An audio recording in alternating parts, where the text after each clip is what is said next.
I wish I had never been born. One night, my 13-year-old daughter came to me and said this in tears. She was usually a bright and lively girl, so I was very confused to see her like that.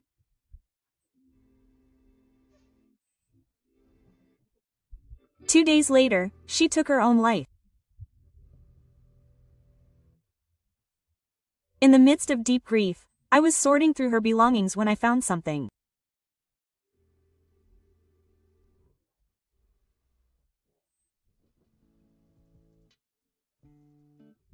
I was determined to find out why my daughter had left this world.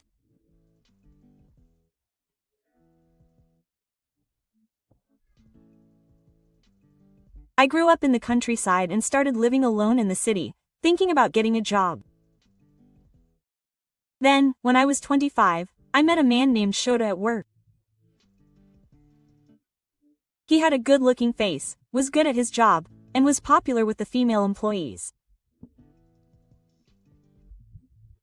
One day, Shota suddenly confessed to me. The reason was simple. He fell in love with me at first sight. Although I was surprised by the unexpected turn of events, I knew Shota's reputation and decided that he was not a bad person, so we started dating. I was gradually drawn to his gentlemanly attitude, and after that, he proposed to me and we got married. After that, I became a full-time housewife and soon after, I was blessed with my daughter, Habiko, and I felt very happy.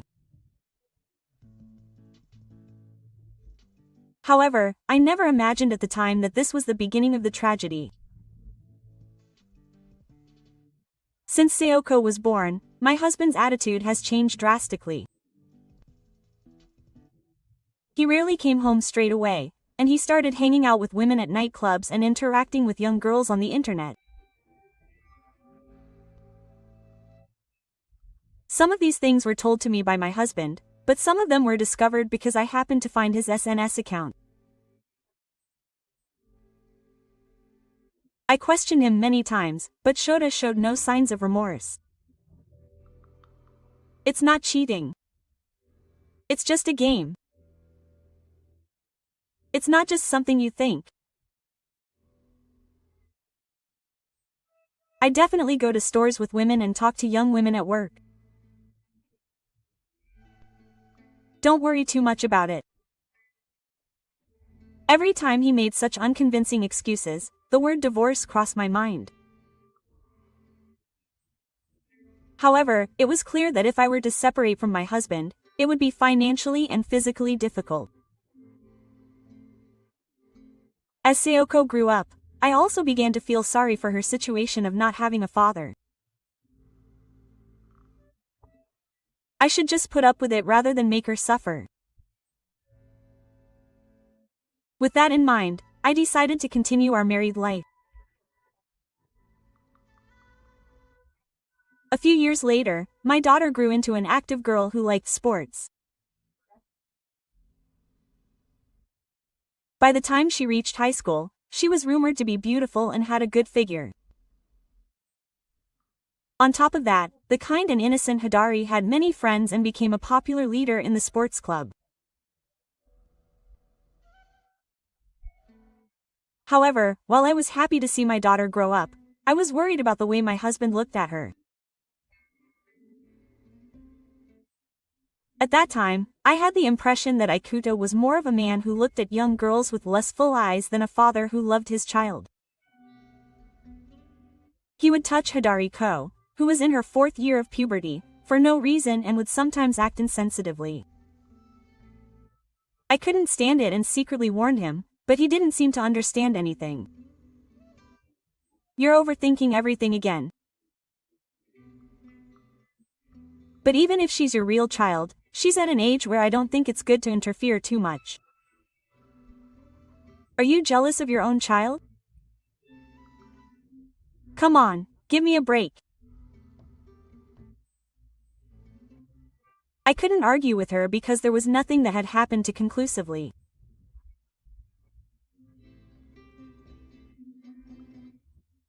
In addition, my daughter didn't seem to mind, so I started to think that maybe I was imagining things, even though I felt uneasy inside.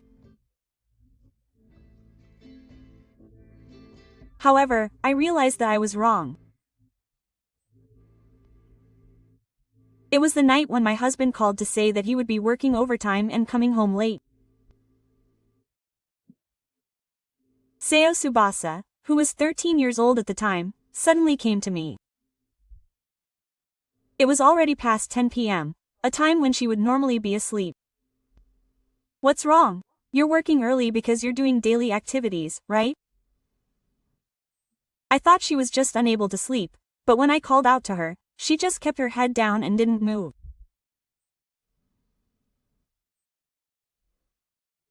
I thought maybe she had some troubles that she couldn't talk about, so I decided to wait quietly until she wanted to talk.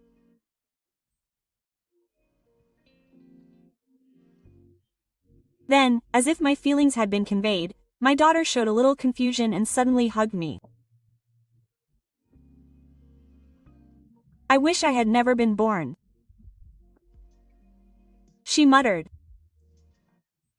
I was at a loss for words when I heard her say something that I could never imagine coming from her usual self. Still, I hugged her reflexively, and Sayoko started to cry in my arms. "What's wrong? If you're worried about something, please tell your mother." I somehow managed to keep her from rocking me and gently rubbed her back. Then, as if she had regained her composure, my daughter's cries gradually subsided. She suddenly looked up, her eyes red, but her usual expression returned. "I'm sorry. I was just a little worried." "Oh, but don't worry about it. I'm going to bed now." Sayoko then went back to her room without revealing what was on her mind. I was left behind and wondered whether to chase her, but I felt sorry for forcing her to say something she didn't want to say. There were many things going on, so I decided to wait until she was able to say it.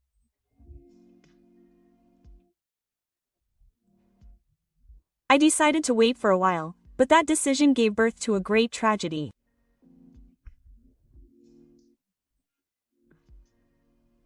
It was 2 days later.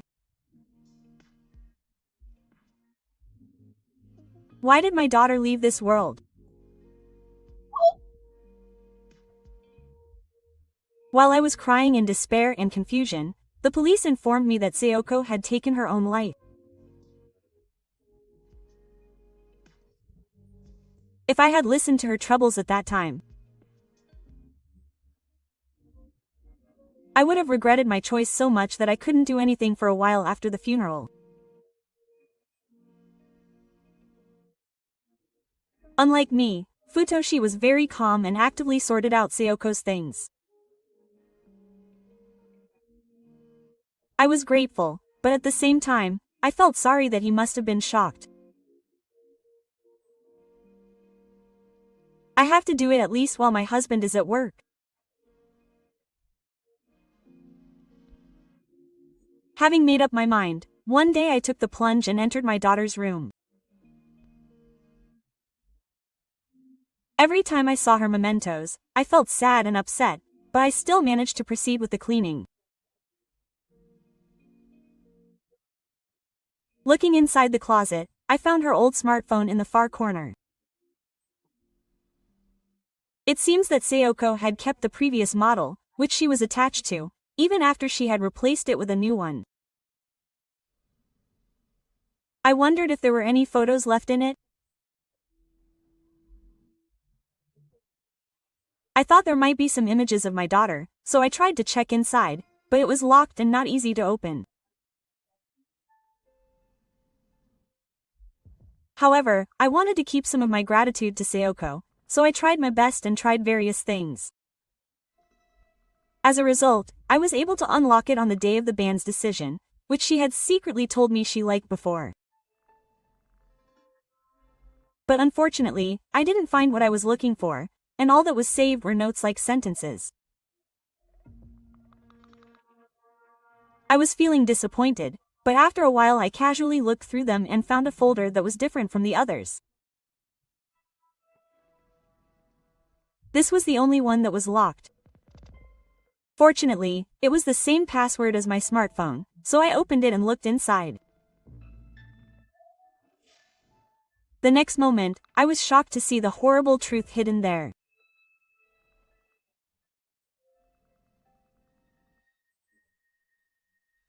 I was crying my eyes out at the reality that was so far from reality.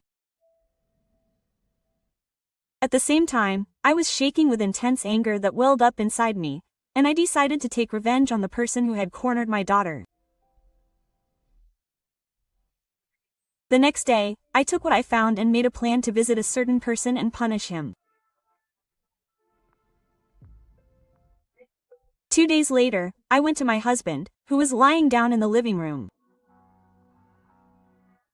"Hey, Shiden, there's something I want to talk to you about."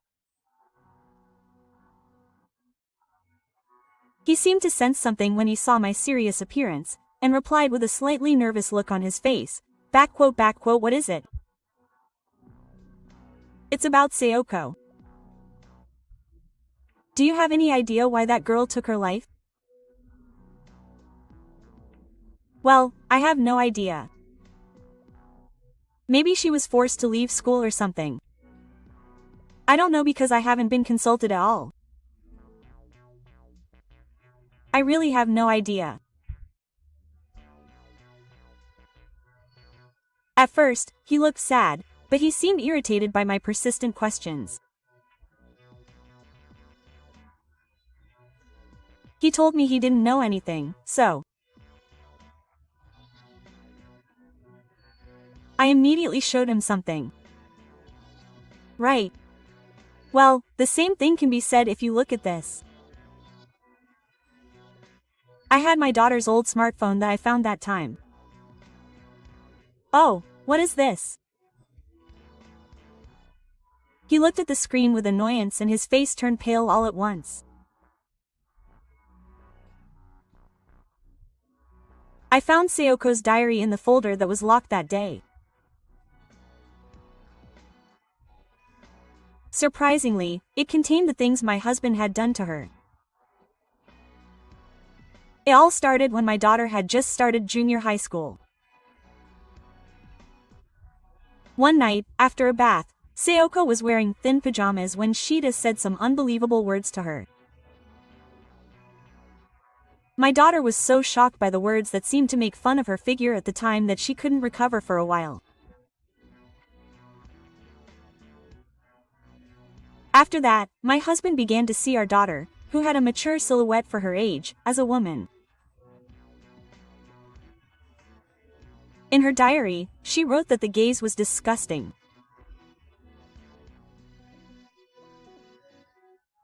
She also wrote that although she was not seriously affected, she could not stand it when he touched her sensitive parts jokingly or said jokes that made her feel cold.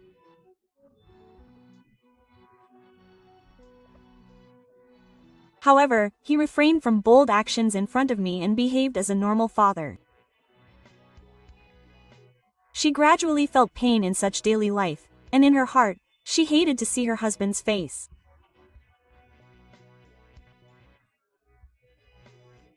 But that kind girl didn't show it and endured it, and continued to act as cheerful as ever.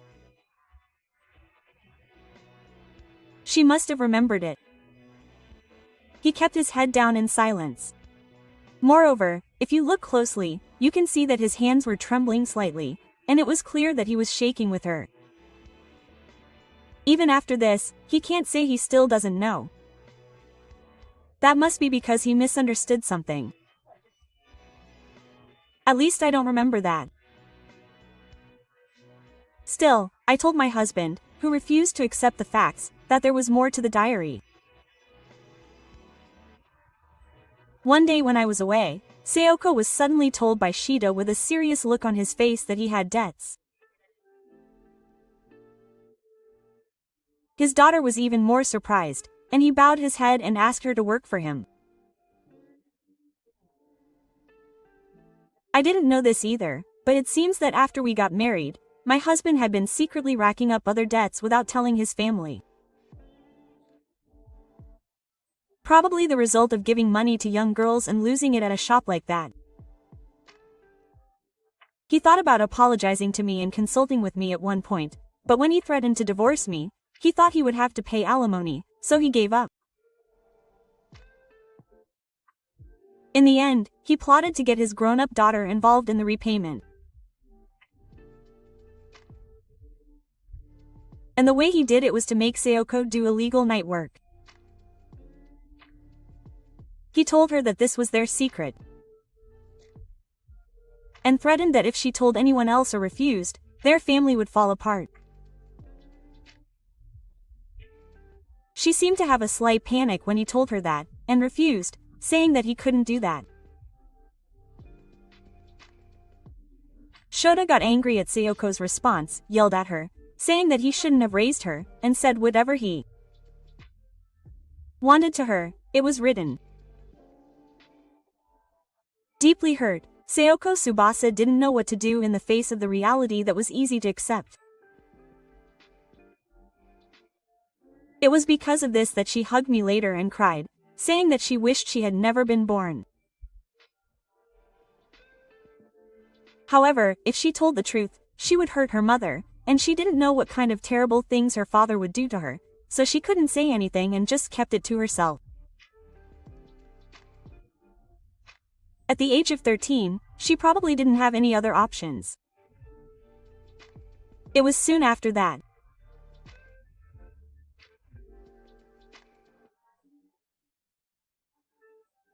I felt like my heart was torn apart thinking about her having passed away without being able to talk to anyone, but in contrast to me, Shida seemed to be desperately trying to find some way to explain it away.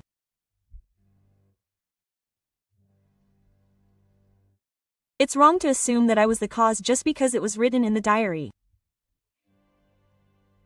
So what? Are you trying to say that you're not to blame at all? Oh, that's right. In the first place, you can't prove that Sayoko is telling the truth. It's nonsense, that's all. I immediately pointed a document at him as he started to shake my head, saying it was nonsense. If the document was a lie from his daughter, then what is this? The document was a debt slip I had found in Shida's room beforehand. If it was all nonsense, there would be no way something like this would be there. He probably realized that he couldn't hide it any longer, and he was cornered, so he opened his eyes wide and started shaking. And the next moment, my husband attacked me to take the smartphone. Stop it. I'll crush you. Outside, he played the role of a perfect person with no flaws, and was confident that he could win the trust of those around him if there was no evidence. However, immediately after that, someone's sharp voice came from the living room, where there should have been no one other than us, telling him to stop. My husband took a breath and turned around, and saw that there was an ordinary book in front of him. But in fact, my smartphone, which was in a conversation, was hidden in the gap between the books stored there. Do you know what I'm saying now? Your parents at home were so angry at Ka that they could hear it over the phone. That's to be expected. My parents-in-law tried to believe Shida until the end. After reading my daughter's diary, I immediately reported it to them, but they didn't believe me at the time. My son, who used to be has now become a fine adult. That's why they congratulated their son on his marriage, she said. After we got married, I didn't talk to Yoshikazu about Shida so as not to make him worry even if my husband's behavior became strange. So my son's real name was completely unknown to me. Therefore, I decided to tell my parents-in-law about the situation with my husband so that they would see the reality. Now no one will trust you anymore. I was going to tell them about Taiken, who clung to me with a straight face when I told him. Please believe me. I'm sorry about Sayoko, but I didn't mean any harm. I didn't think she was that worried. What do you think of your daughter's life? It's no joke. There's no way I can forgive it. That's why I'm suffering. I even hated my husband's heartless words. The thing I can't forgive the most is the reality that he pushed his daughter into a corner and didn't receive any criminal punishment. I was so frustrated that I yelled at him with the actions of a demon. He'll be socially punished and go to hell. Then he finally realized that he no longer had any escape route. Shota sat down at my feet as if he had lost all strength in his body. After that, I divorced my husband and received 3 million yen in compensation. The fact that my daughter had become so miserable because of Shita that she passed away was made known to all of our relatives by my parents-in-law. Naturally, Shita was cut off from his family because of this. Rumors quickly spread to his company, and he quit his job, as he was the target of criticism. Having lost his right to earn a living, he took on even more debt to pay me compensation. He now works at a construction site from morning to night, spending his days in fear of debt collectors, but that has nothing to do with me anymore. Later, my ex-father and nursery teacher sincerely apologized to me, and I was able to put my feelings into perspective. After that, I returned to my parents' home and now live with them. As I slowly regained my strength, I suddenly remember Sayoko's incredibly bright smile. If I kept crying forever, she would get angry at me. I prayed at my daughter's grave and vowed to move forward.